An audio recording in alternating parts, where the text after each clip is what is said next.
입어봐도 그래도 우리 안에 이 고통의 문제가 끝나지 않는 이유는 바로 죄 때문입니다. 죄 때문에 인간들은 하나님과 단절이 되었어요. 그러면 죄가 없었을 때는 단절이 되지 않고 하나님과 연결되었을까요? 네, 맞습니다. 그래서 예전에 에덴 동산에 우리가 살 때 죄가 들어오지 않았을 때는 하나님과 연결되어 있었기 때문에 우리가 하나님을 찾을 수도 있었고 하나님을 만날 수도 있었고 볼 수도 있었고 느낄 수도 있었습니다.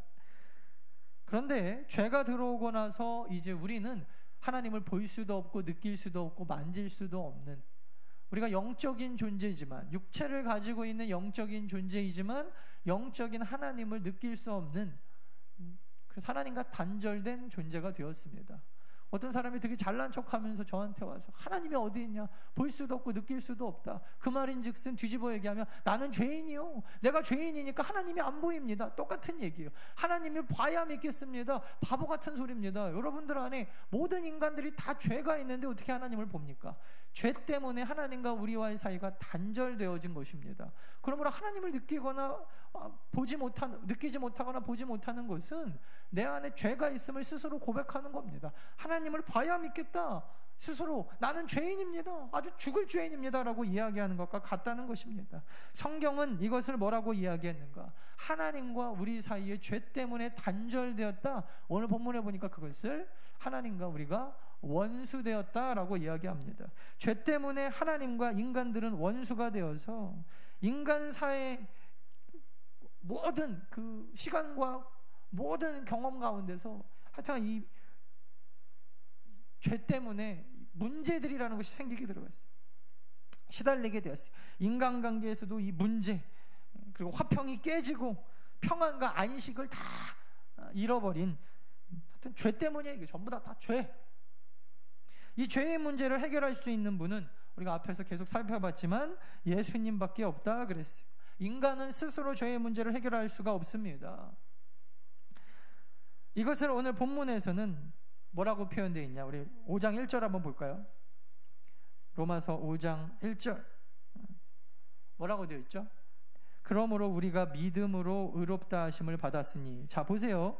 의롭다 하심이 뭐예요? 죄가 사라졌다라는 것입니다. 물론 죄가 사라진 것은 아닌데 지난주에 우리 배웠죠? 그냥 싹 덮어지고 포맷되어 버린 거예요. 그렇다고 해서 제 인생 가운데 예전에 제가 지난주에 얘기한 것처럼 F학점이 없어지는 건 아니지만, 들춰보면 사실은 다 나오는 거지만, 근데 컴퓨터 기록상으로 완전히 포맷해갖고 싹 가려서 없애버린 것, 그것을 뭐라 그래요? 의롭다고 여겨주겠다라는 것입니다. 우리가 믿음으로 이 의롭다 하심을 받았으니 예수 그리스도로 말미암아 믿음으로 얻었으니, 예수님이 하나님이시기 때문에 예수 그리스도가 내가 싹 포맷해 줄게, 네 인생 가운데 F학점 싹 없애줄게, 내가 그 정도 능력은 있어. 예수님 때문에 싹 포맷된 우리의 학점, F학점이 믿음으로, 믿기만 하면 되는 거예요. 믿음으로 받았으니 이제 우리가 하나님과 함께 화평을 누릴 수 있게 되었다라는 것입니다. 그러므로 여러분, 하나님과 화평케 되었다, 화평을 누릴 수 있게 되었다, 화평을 누리라 라고 이야기를 하고 있는 것이, 하나님과의 관계가 다시 어떻게 됐습니까? 단절되었던 관계가 이어졌다. 그래서 믿음으로 구원을 받은 성도들의 특징은 이제 다시 하나님을 느낄 수도 있고, 기도로 대화도 가능하고, 예수 그리스도를 통하여 기도하면 기도의 응답도 받고 하는 것입니다. 예수 안 믿는 사람들이 궁금해하죠. 무슨 기도하면서 우는데 왜 우냐 그래요. 왜 웁니까? 하나님을 느낄 수 있으니까. 그리고 하나님과 대화할 수 있고, 이야기할 수 있고, 하나님과 만날 수 있고, 교제할 수 있으니까. 이해가 안 가죠? 하나님과 예수 그리스도로 하나님과의 관계가 회복되면 이 모든 것이 가능하게 됩니다. 이해가 안 가는 게 더 이상한 거예요. 여러분, 화평을 주시는 분이 누구입니까? 예수님입니다. 화평을 가져오는 요인은 믿음입니다. 우리는 예수 그리스도를 믿는 믿음으로 하나님과 화평케 되었다. 단절되었던 죄 때문에 하나님과 끊어졌던 관계가 이어졌다. 오늘 본문은 우리 가운데 그렇게 이야기하고 있어요. 우리가 믿음으로 의롭다 하심을, 믿음으로, 무엇을 믿음으로? 예수 그리스도가 하나님과 우리를 화평케 할 수 있는 분이다라는 그 고백, 그 믿음으로 말미암아 예수 그리스도만이 내 죄를 해결할 수 있다라는 믿음으로 말미암아 하나님과 화평을 누릴 수 있게 되었기 때문에 이것을 이제 뭐하자? 누리자라고 이야기합니다. 그렇다면 왜 화평케 되었다라고 하지 않고 화평을 누리자라고 이야기를 했을까? 이것은 믿음과 신앙을 관념으로 많은 사람들이 받아들이기 때문입니다. 믿음은요, 이론이 아닙니다. 관념이 아닙니다. 신앙이 이론으로 그치니까, 믿음이 이론으로만 그치니까, 이것을 실생활에서 우리가 적용하거나 정말 믿음으로 그렇게 화평을 누리지 못하는 사람들이 있기 때문에 믿음으로 화평을 진짜 삶에서 누려라라고 사도 바울이 이야기합니다. 어떤 사람은 이렇게 얘기합니다. 믿음, 교회 다니니까 좋더라. 믿음이 있으니까 좋다. 나이 들어서 의지할 데가 없었는데 마누라도 무시하고 처자식도 자식들도 다 떠나고 의지할 데가 없었는데 야, 교회 다니고 믿음 있으니까 좋더라. 여러분, 이 정도 차원의 믿음이 아닙니다. 우리가 말하는 믿음, 성경에서 이야기하고 말하는 믿음은 삶 가운데서, 우리의 실생활 가운데서 정말 믿는 대로 이루어지는 능력인 줄 믿습니다. 할렐루야. 아멘 좀 해보세요. 할렐루야. 정신 좀 바짝 차리고, 되게 중요한 얘기하고 있는데 지금 티미하게 앉아가지고 우리가 예배 시간 언제 끝나나 그렇게 생각하고 돌아갈 때가 아니에요. 여러분, 정신 차리셔야 돼요. 여러분, 믿음이라고 하는 것은 우리의 실생활에서 사용되어져야 돼요.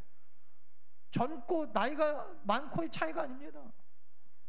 교회는 왔다 갔다 수십 년을 해도 이 믿음을 내 삶 가운데서, 생활 가운데서 사용하지를 못하니까 여러분, 믿음이 날마다 이론으로 남아있어요. 성경이 공부로 남아있고 제자 훈련이 훈련으로만 끝이 나고 삶에서 이것을 적용하지 못하니까 날마다 여러분 시험이 왔다, 뭐가 왔다, 삶 가운데서 날마다 넘어지는 것입니다. 믿음을 가지고 살아가면 삶의 변화가 생깁니다. 삶의 능력이 나타나게 되어 있습니다. 80년 전 미국에 히티 그린이라고 하는 할머니가 살았어요. 얼마나 가난한지 아들이 하나 있었는데 수술비가 없어요. 의사가 와서 이야기합니다. 당신 아들 빨리 치료하지 않으면 다리가 썩어서 잘라낼 수도 있습니다. 이 할머니가 돈이 없는데 어떡합니까? 결국 아들 수술비가 없어서 썩어나가는 다리를 잘라냈습니다. 오래오래 또 얼마나 이 노파가 오래 살았는지 90년 가까이 살았는데 90년 동안 먹을 게 없어서 묽은 죽을만 먹고 살다가 결국 마지막 사인이 영양실조로 밝혀졌어요. 그런데 그 뒤에 깜짝 놀랄 일이 일어났습니다. 할머니가 돌아가시고 난 다음에 그녀 앞으로 통장이 하나 발견됐는데 통장 안에 80년 전 미국 우리나라 6.25보다 훨씬 전 일이죠. 그때 돈으로 1억 달러가 통장에 있었던 거예요. 왜 이런 일이 있었나? 나중에 알고 봤더니 할머니가 돈을 모을 줄만 알았지 쓸 줄을 모르는 거예요. 자기 자식이 다리가 잘라나가도 이 돈을 가지고, 물론 이자에 이자가 불어나서 그렇게 커졌겠지만 아까워가지고 쓰지를 못하는 거예요. 영양실조로 묽은 죽만 먹으면서 죽어나갈 때까지, 자기 아들 다리가 잘려질 때까지 1억 달러만 있으면, 1억 달러가 통장에 있으면 뭐하고, 그거 100억 달러 있으면 뭐합니까? 쓰지도 않을 거면. 결국 여러분, 가지고 있는 게 중요한 게 아니에요. 나는 교회를 30년, 40년, 제자 훈련을 10년 전에도 받았고 5년 전에도 받았고 성경 공부를 매주 하고 있고 아무 의미 없어요. 여러분, 아무 의미 없어요. 그걸 삶 가운데서 정말 적용하여서 우리가 실생활에서 믿음으로 능력 있게 살아가지 못한다면 1억 불 가지고 있는 통장이 무슨 의미가 있습니까? 다리가 잘려나가는 팔이 사용하지도 못할 돈이면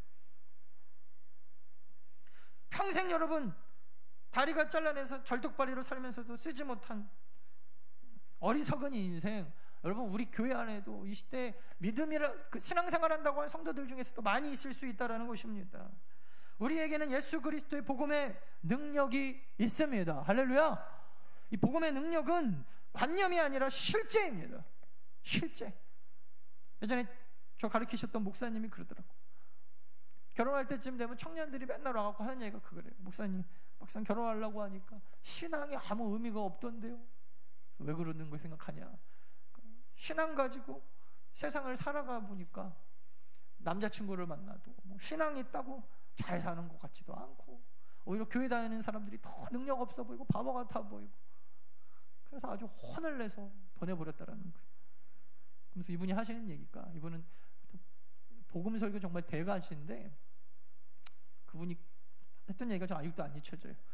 복음을 삶에서 실제화시키지 못하면 평생 설거지를 하면서도 화를 내고, 밖에 나가서 돈을 수억을 벌어도 짜증내면서 살아가는 게 신앙생활하는 성도들의 모습이라는 거예요. 집에서 설거지를 해도 복음 때문에 기쁨이 넘치고, 밖에 나가서 자매들이 자녀를 기르든지 사회생활을 하든지 누구를 만나든지 복음이 실제가 되어서 복음으로 세상을 이길 힘이 없으면, 도대체 너희들이 10년 동안 선교단체에서 배운 훈련받은 복음이 무슨 의미가 있냐? 무릎을 쳤어요. 무릎을. 도대체 우리 안에 있는 복음이라고 하는 것은 무엇인가? 교회 안에서 맨날 우리들끼리 히덕거리고 재밌게 보내는 그것이 복음인가? 아니라는 것입니다. 우리에게는 예수 그리스도의 복음의 능력이 있고, 이것은 관념이 아닌 실제입니다. 우리 인간들을 향한 하나님의 뜻은요, 데살로니가전서 5장 16절부터 18절에 잘 나타나 있어요. 여러분 잘 아시는 말씀. 항상 기뻐하고 쉬지 말고 기도하고 범사에 감사하는 것, 그것이 하나님의, 우리를 향한 하나님의 뜻이라는 것입니다. 우리 인생들이 주 안에서 기뻐하고 감사하며 행복하게 사는 것, 복음으로 인하여 우리가 이렇게 정말 살아낼 수 있는 것, 그것이 복음이 실제가 되는 것입니다.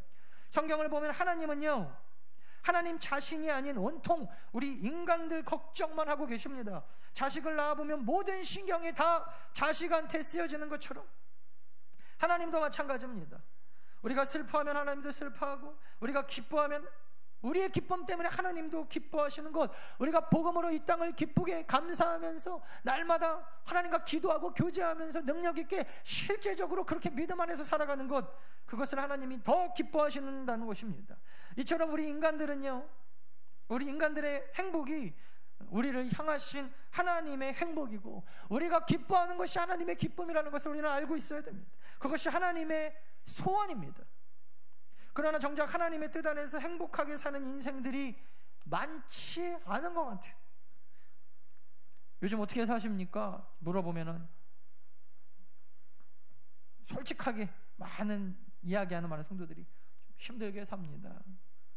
예수 안 믿는 사람들 중에 죽지 못해 삽니다. 감사합니다, 행복합니다, 요즘에 예수 믿어서 너무나 행복한 나라를 살고 있습니다라고 이야기하는 성도들이 많이 없는 것 같아요. 왜 그럴까? 왜 그럴까? 아마도 성도들조차 행복이야, 나 참 잘 살고 있어 라고 하는 말의 의미가 너무 세상적으로 치우쳤기 때문은 아닐까, 그런 생각을 해봅니다. 우리나라 사람들은요, 특별히 더 다른 나라에는 되게 없는 개념인데, 하도 옛날에 6.25 지나고 일제강점기 지나고 가난을 막 너무 많이 겪어갖고 가난에 치를 떨어서 그런가, 잘 사는 것을 부자, 돈 많이 버는 것과 우리는 그냥 같은 의미로 사용합니다. 노래도 만들었어요. 잘 살아보세. 이게 뭐예요? 하루 세끼 굶지 않고 배부르게 부자로 살아보자는 것입니다. 하지만 생각해보면 부자가 곧 잘 사는 것은 아닙니다. 돈이 우리를 부자로 살게 할 수는 있어도, 돈 때문에 우리가 부자가 될 수는 있어도, 돈 때문에 행복하거나 잘 사는 것은 아닙니다. 돈뿐만이 아닙니다. 세상과 어떤 것도 우리를 온전히 행복하게 할 수는 없습니다. 잠시 잠깐의 순간의 기쁨을 줄 수 있을지는 몰라도 온전한 행복은 세상 어떤 것도 우리에게 온전한 행복을 줄 수 없다는 것입니다. 만약에 돈이 우리를 온전히 기쁘고 행복하게, 그리고 오늘 본문에 나온 것처럼 화평을 누리는 삶을 돈이 만들어줄 수 있다고 한다면, 여러분 돈 많은 사람이 자살할 일은 없을 거예요. 근데 돈 어마어마하게 가진 사람도 자살하더라고요. 우리나라 최고의 부잣집 어떤 그 자녀분 한 분도 외국에서 자살하셔서 아주 크게 이슈가 됐었죠. 여러 가지 이유가 뭐 얘기가 나오는데, 자기가 사랑하는 사람과 사랑하지 못한, 뭐 그게 이유라고 오늘 인터넷 기사에서 제가 봤어요. 진짜인지 아닌지는 뭐 모를 일이지만, 그래서 그 가정에 뭐 언니가 있었나 봐요. 여자분인데 언니가 좀 평범한 결혼을 했나 봐요. 왜 평범한 결혼을 했나? 제 얘기는 아니고 제가 읽은 기사니까 그 기자의 관점이에요. 성경 나온 얘기 아니니까 진리가 아닐 수도 있어요. 그분이 쓴 얘기가 이거예요. 왜 그랬나 했더니 그 언니가 아무튼 우리나라 제일 부자인데 아버지가 아무나 못 만나게 했다라는 거예요. 왜냐하면 잘못 만났고 결혼하면은 재산 다 뺏기니까. 그리고 심지어 그 사람 옆에다가 경원을 붙여가지고 다 감시하고 나중에 누구랑 결혼할게요? 경원이랑 결혼했다는 거예요. 웃기죠, 되게. 예전에 그런 얘기 있잖아요. 어떤 사람이 그 편지 배달부 집배원한테 러브 편지를 100통을 보냈더니 나중에 그 여자가 그 배달부하고 결혼을 했다더라. 뭐 이런. 사람은 자꾸 옆에서 가까이 보는 사람하고 마음이 쓰이게 돼 있나 봐요.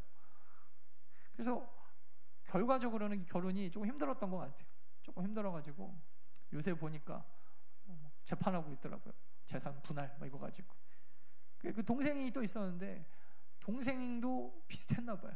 그러니까 이건 아니다. 그래서 또 한 번 그 큰 집이 큰 언니가 실패를 했으니까 얼마나 반대가 심했겠어요.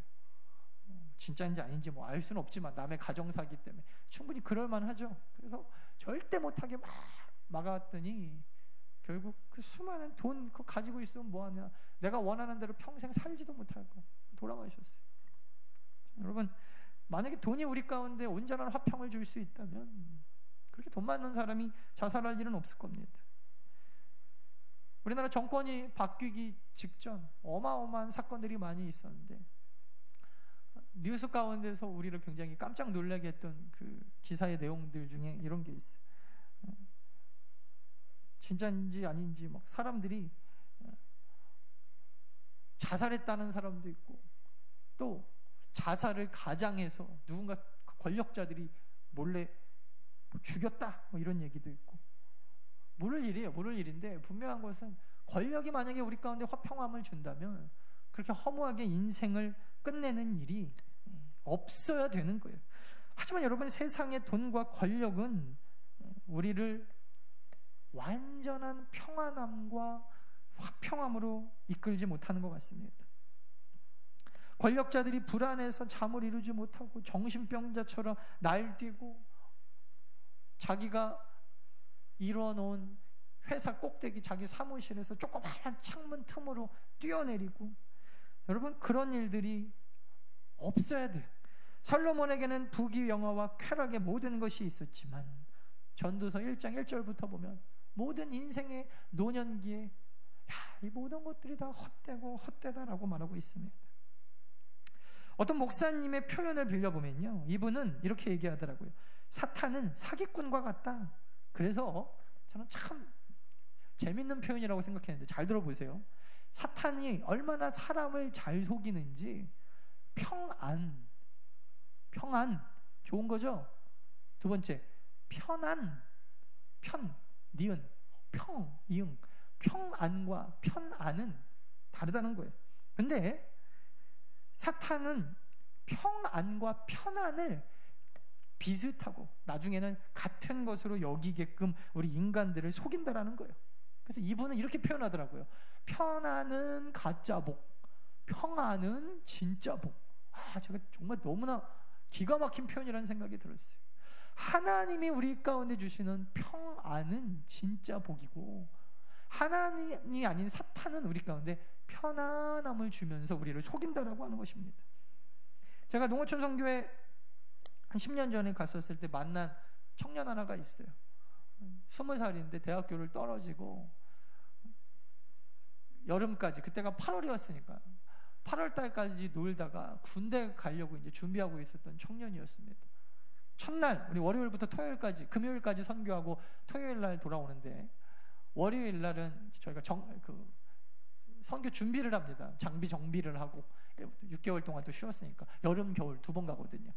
장비 정비하고 조원들끼리 모여가지고, 전 전도사였으니까 제 조원들 한 5명, 10명씩 나눠가지고 팀별 모임을 합니다. 근데 이 청년이 저희 조가 되었어요.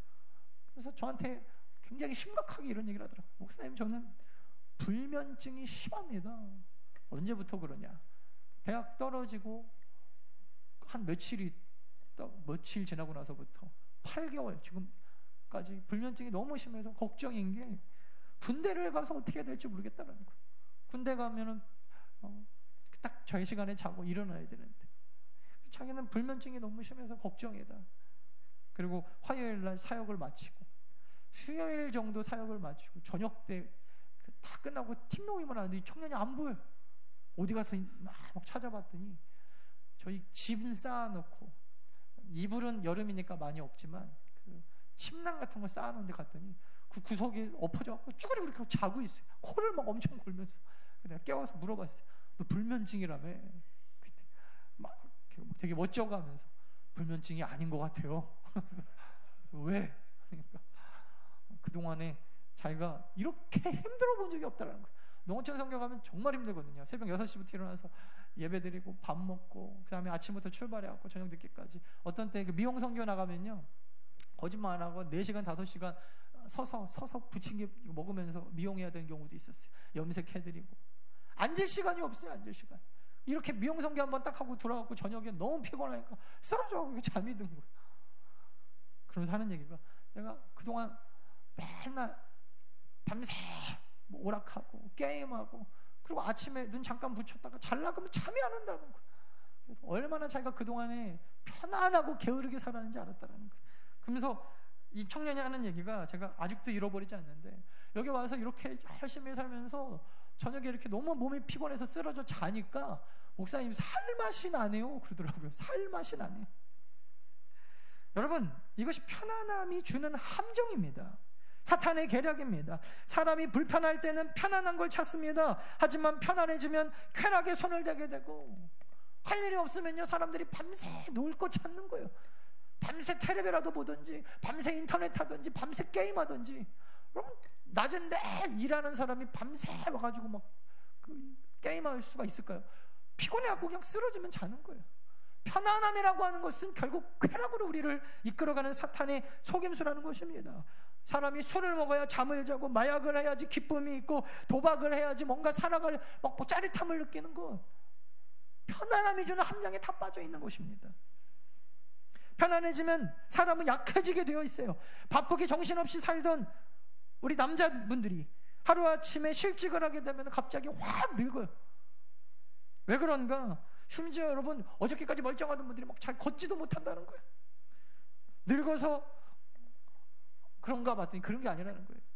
긴장을 하고 아주 최선을 다해서 막 이 땅에서 막 열심히 살아갈 때는 몰랐는데 편안해지니까 몸이 갑자기 먼저 확 늙더라는 것입니다.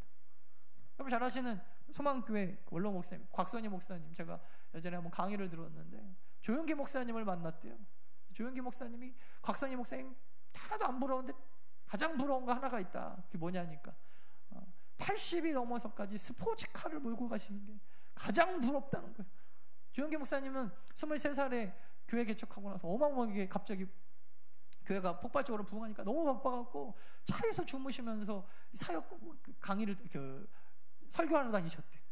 그래갖고 늘 운전해 주시는 부교역자나 안수훈 집사님, 장로님들이 계셨대요. 직업적으로. 그래갖고 자기는 25살 이후로 운전대를 잡아본 적이 없어갖고 면허증은 있는데 운전을 못한대. 곽 목사님은 한국에서는 좀 시선이 안 좋으니까 못하는데 미국 가끔 나오시면 자기는 스포츠카 몰고 200km로 달리면서 살아있음을 느낀대요. 제가 그걸 보면서 지금은 저희 아버지 목사님도 쉬고 계신데, 아버지 제발 운전대 놓지 마라. 제가 계속 그랬어요. 운전대 놓지 마라. 어느 순간 못 하시더라고요. 겁이 많으셔갖고. 그러다는 거예요. 이 사람이 편안해지고 자꾸 안 하다 보면은 신경도 죽고 더 못하게 되고 더 안 하게 되는 거예요. 어느 육사를 나오신 할아버지가요, 손자 군대 갈 때 이렇게 얘기해 줬대요. 얘야, 잊지 말아라. 훈련받다 죽은 사람은 몇 안 된다. 아니 거의 안 죽는다. 훈련 끝나고 긴장이 풀어져갖고 까불다가 차에 치여 죽은 사람이 더 많다. 명언이죠. 여러분, 훈련이라고 하는 것은 하나님이 우리 가운데도 훈련을 주실 때 죽으라고 주시는 게 아닐 거 아니에요. 견뎌내라고, 이겨내라고 주시는 것이 훈련입니다. 그러므로 여러분, 예수 믿으면 편안해지는 것이 아닙니다. 오히려 불편해집니다. 주일 아침에 늦잠도 못 잡니다. 주일 아침에 여러분 늦잠 자서 못 일어나겠다. 제가 아침 예배가 없어지니까 요즘에 점점 교회 다 이렇게 지각하시는 분들이 많은데 못 일어나서 아침에 대부분 보면요 토요일 날 늦게까지 놀다 오시는 거예요. 늦게까지 뭐 일하시는 분들이 어쩔 수 없지만 그러니까 막 치열하게 우리가 정말 영적으로 살아가면요 주일날 예전에는 새벽 예배부터 있었잖아요. 그죠? 밤늦게까지 우리가 지금도 여러분 치열하게 영적 전투하는 교회들은 밤늦게까지 다 모이셔가지고 소모임하고 쌀모임하고 끝나고 또 나가서 자기네들끼리 전도하고 주일날 외에는 모일 시간이 없다고 주일날 새벽에 저 아는 남전도에는 주일날 새벽 예배 끝나고 제자훈련하고 여러분 편안함이 주는 사탄의 속임수에 우리 넘어가면 안 됩니다. 예수 믿는 것은 불편해야 합니다. 돈 벌면 헌금해야 됩니다. 여간 불편한 게 아니에요. 10분의 1은 꼬박꼬박 떼어서 드려야 돼요. 감사할 일이 있으면 감사하다고 하나님 앞에 표현해야 됩니다. 주일에 늦게까지 자고 또 헌금할 돈 차곡차곡 모아놓으면서 신앙생활하는 것은 없습니다. 우리는 불편해질 준비를 하셔야 돼요. 그것이 훈련입니다. 자꾸 더 불편해지셔야 돼요. 그것이 더 나은 삶입니다. 내 삶이 자꾸 육체적으로 편안해진다. 뭔가 여러분 잘못 가고 계신 거예요. 심한 훈련을 받으면 당장 죽을 것 같습니다. 하지만 그 정도로 죽을 만큼 심하게 훈련시키는 것은 없어요. 그동안에 많은 사람들이 그 훈련을 그 과정을 다 통과해 갔기 때문입니다. 심지어 요즘에 보니까 무한도전도 무슨 군대 같더라고요.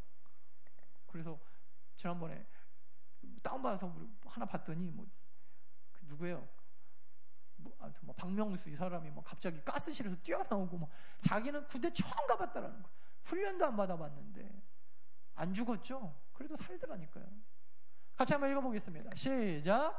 사람이 감당할 시험 밖에는 너에게 당한 것이 없나니 오직 하나님은 미쁘사 너희가 감당하지 못할 시험 허락하지 아니하시고 시험 당할 즈음에 또한 피할 길을 내사 너희로 능히 감당하게 하시니라.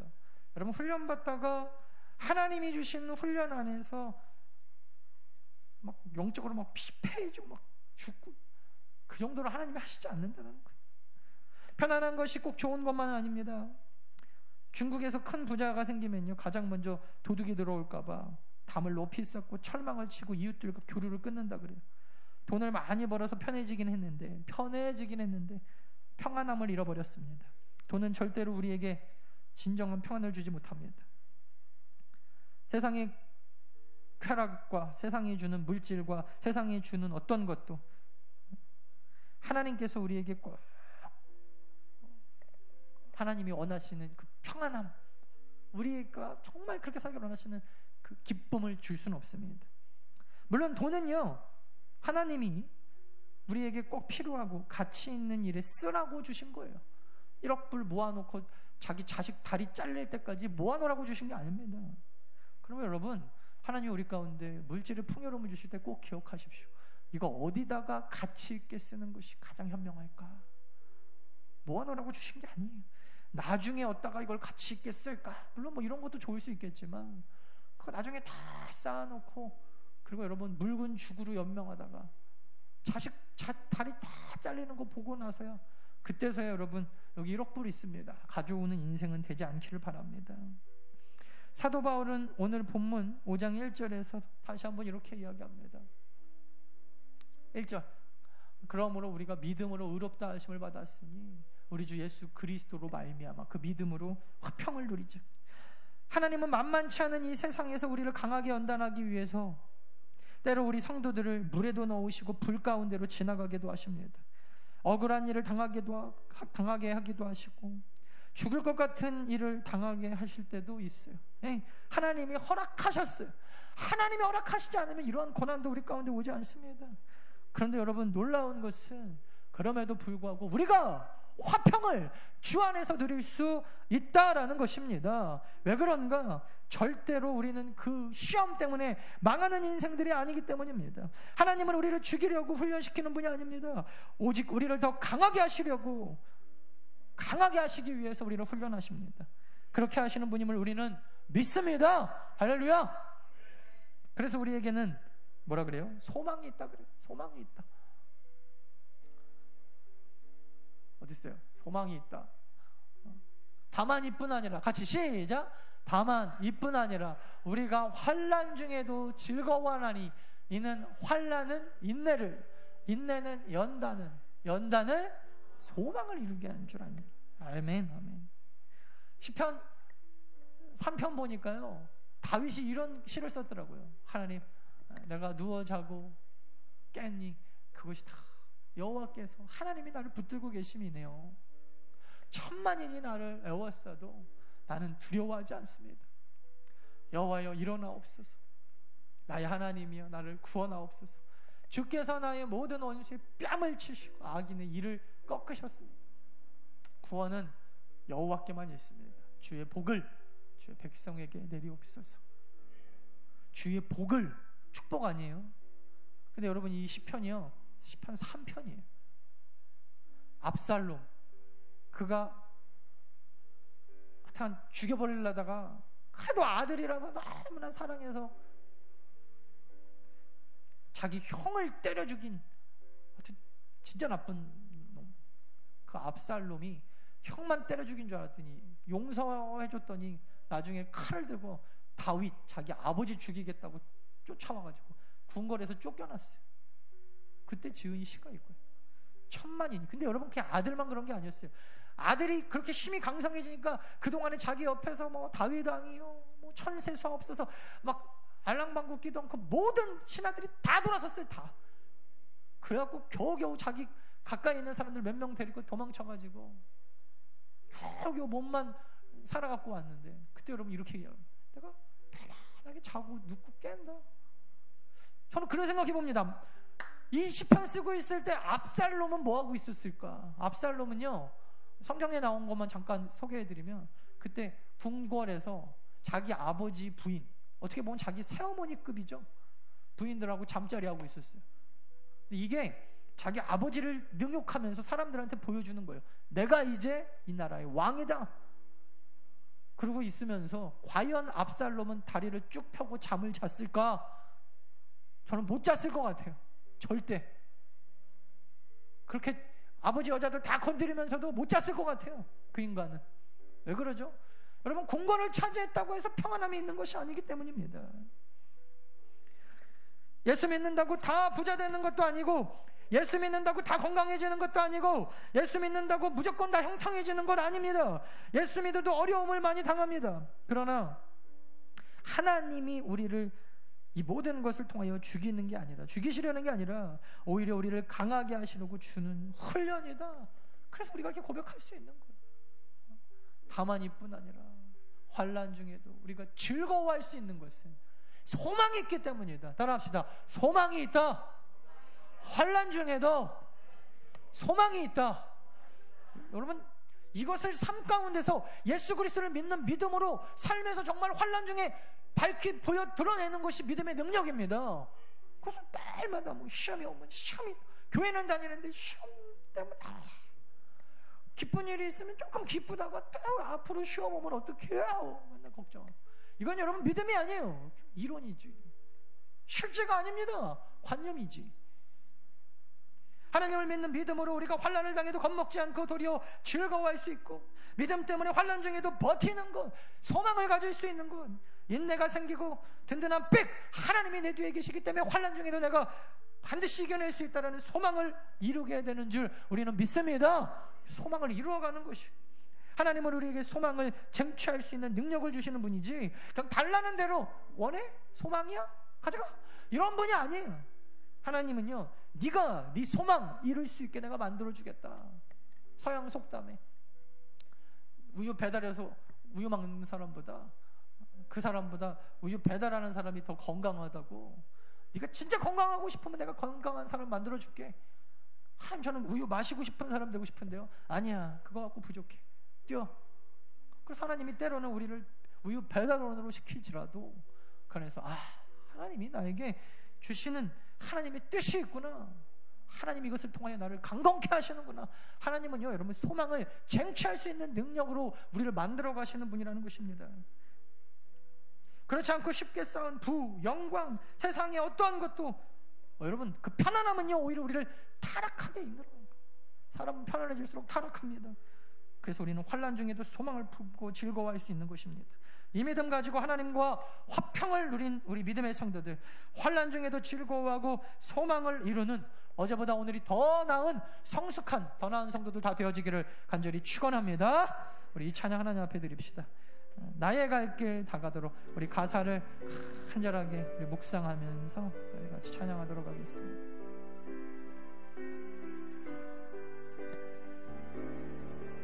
나의 갈 길, 나의 갈 길 나가도록 예수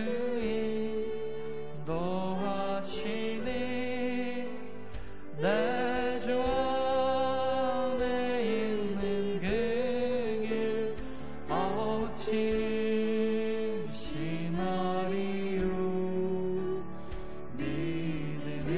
믿음으로 사는 자는 하늘 위로 받겠네. 무슨 일을 만나든지 만사양통하리. 무슨 일을 만나든지 만사양통하리. 나의 갈 길, 나의 갈 길 나가도록 예수 인도하신 어려운 일 당할 때도 적당히 나는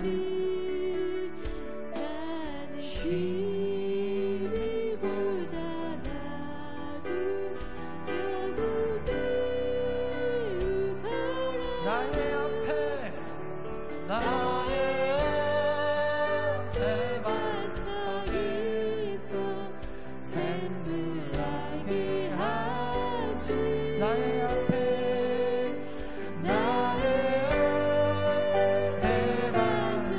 반석에서 샘물나게 하시. 나의 갈 길, 나의 갈 길 나가도록 예수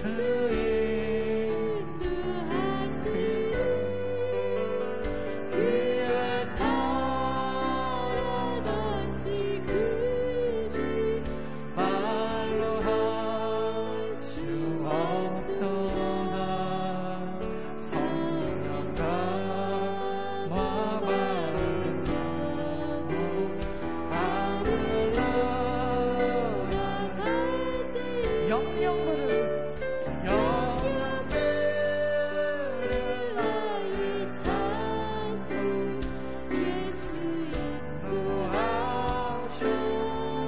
영영물을 나의 찬송 예수 인도하셔. 나의 앞에 반석에서 나의 앞에 반석에서 샘물나게 하시. 나의 앞에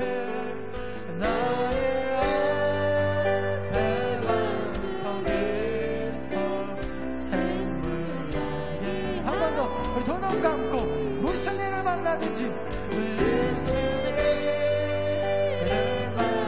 만사형통 아멘. 우리 정말 믿음으로 무슨 일을 만사형통 우리 한 번만 더 간절하게 나의 앞에 반석에서 나의 앞에 반석 샘물나게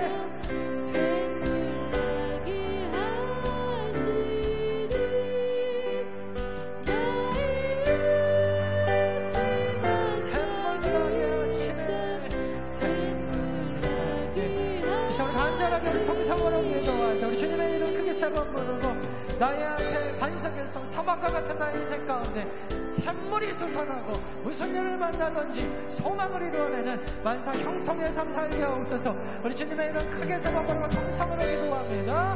주여 주여 주여. 살아계신 하나님 감사합니다. 아버지 하나님, 우리의 삶 가운데서 때로는 아버지 하나님 죽을 것 같고 때로는 물에 빠지는 것 같고 불을 지나가는 것 같은 아버지 하나님 강단한 훈련 가운데서 아버지 하나님 우리가 이겨나가기 원합니다. 소망을 이루어내기 원합니다. 화평을 누릴 수 있기를 원합니다. 주 안에서 이 화평을 누리며 살아가는 더 나은 성도들 다 되어지게 하여 주시옵소서. 우리의 마음 가운데 평안함을 허락하여 주시옵소서.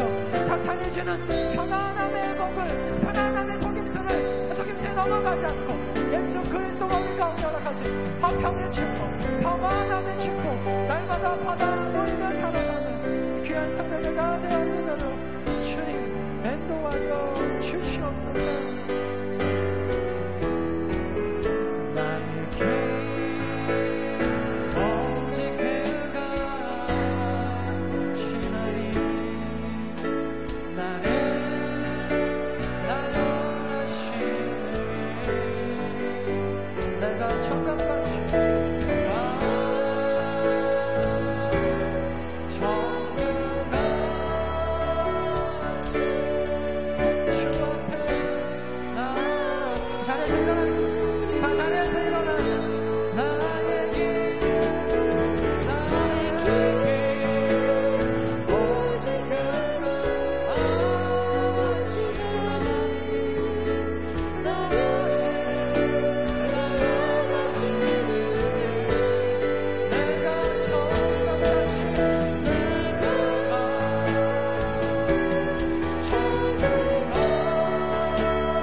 주께 넘은 성 찬양하고 예배 마칩니다.